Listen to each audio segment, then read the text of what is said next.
இந்தியாவில் business start பண்ணும்போது என்னென்ன ஃபார்ம்ஸில் நம்ம வந்து பிஸ்னஸ் ஸ்டார்ட் பண்ணலாம் அப்படிங்கிறத பற்றி இப்போ தெரிஞ்சுக்கலாம்.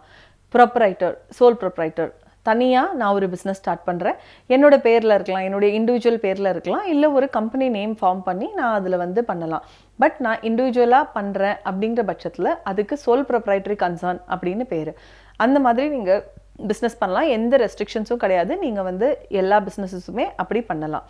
அடுத்ததான ஒரு வகை வந்து பார்ட்னர்ஷிப் ஃபார்ம். 2 பேராக சேர்ந்து ஆர் 2 பேருக்கு மேலே சேர்ந்து கூட்டாக பண்ணுறது வந்து பார்ட்னர்ஷிப் ஃபார்ம். ஸோ இந்த பார்ட்னர்ஷிப் ஃபார்மும் ஃபார்ம் நேமில் பண்ணலாம். இதில் என்ன டிஃப்ரென்ஸ் ப்ரொப்ரைட்டரிக்கும் பார்ட்னர்ஷிப்க்கும் அப்படின்னாக்கா, நீங்கள் ப்ரொப்ரைட்டராக பண்ணும்போது உங்களுடைய பேன் நம்பரும் உங்கள் கம்பெனி பேர் ஏதாவது வச்சுருந்தீங்கன்னா அதோடைய பேன் நம்பரும் ஒன்று தான். உங்களோட பேன் நம்பரே தான் நீங்கள் யூஸ் பண்ணி பிஸ்னஸும் பண்ணுவீங்க. இப்போ பார்ட்னர்ஷிப் ஃபார்ம் அப்படின்னும் போது 2 பேருக்கு, ஒருத்தருக்கு மேற்பட்ட பார்ட்னர்ஸ் இருக்கிறதுனால அந்த ஒரு ஃபார்முக்கு ஒரு தனி ஐடென்டிட்டி இருக்கும், அதுக்கு ஒரு தனி பேன் நம்பர் நீங்கள் வாங்கணும்.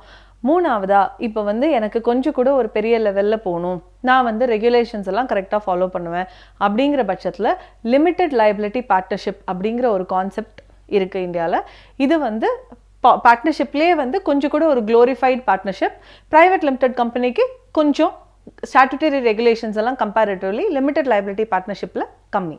பட் இதுக்கும் வந்து this is governed by the registrar of companies. நீங்கள் அவங்களுக்கும் ரிப்போர்ட் பண்ணுற மாதிரி இருக்கும். இதுவும் தனி ஐடென்டிட்டி, தனி பேன் நம்பர் உண்டு. 4வது வெரைட்டி அப்படின்னு பார்த்தீங்கன்னா 1 person கம்பெனி. இந்த 1 person கம்பெனி சாதாரணமாக நம்ம ப்ரைவேட் லிமிடெட் கம்பெனிஸ்லாம் முன்னாடி பார்த்துருப்போம். இப்போ வந்து ஒருத்தர் தான் பிஸ்னஸ் பண்ணுவார், எதர் ஹஸ்பண்ட், அப்பா, யாராவது ஒருத்தவங்க வந்து பிஸ்னஸ் பண்ணுவாங்க. அந்த வந்து ப்ரைவேட் லிமிடெட் கம்பெனியில் 2 டைரக்டர்ஸ் இருக்கிறது ரொம்ப அவசியம்.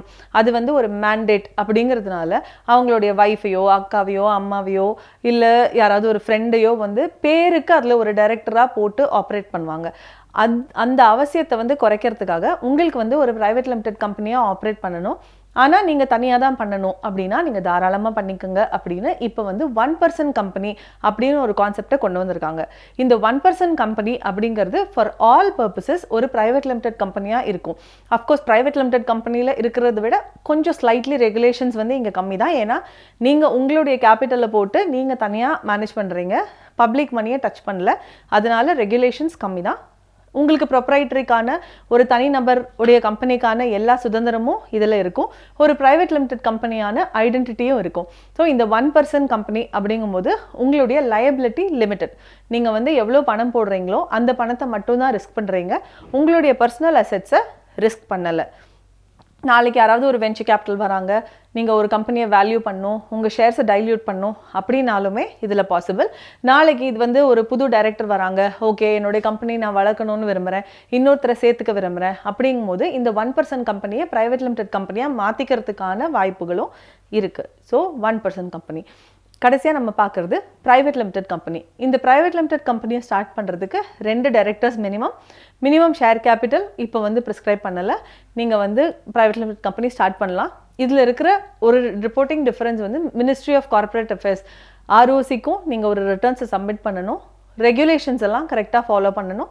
இன்கம் டேக்ஸ் ரிட்டர்ன்ஸ் வந்து நீங்கள் இந்த 5 வகையில் எந்த வகை பிஸ்னஸ் பண்ணியிருந்தாலுமே நீங்கள் உங்களுடைய income tax returns, sales tax returns, service tax returns இதெல்லாமே நீங்கள் வந்து கம்ப்ளை பண்ணுறது, ஃபாலோ பண்ணுறது ரொம்ப ரொம்ப அவசியம்.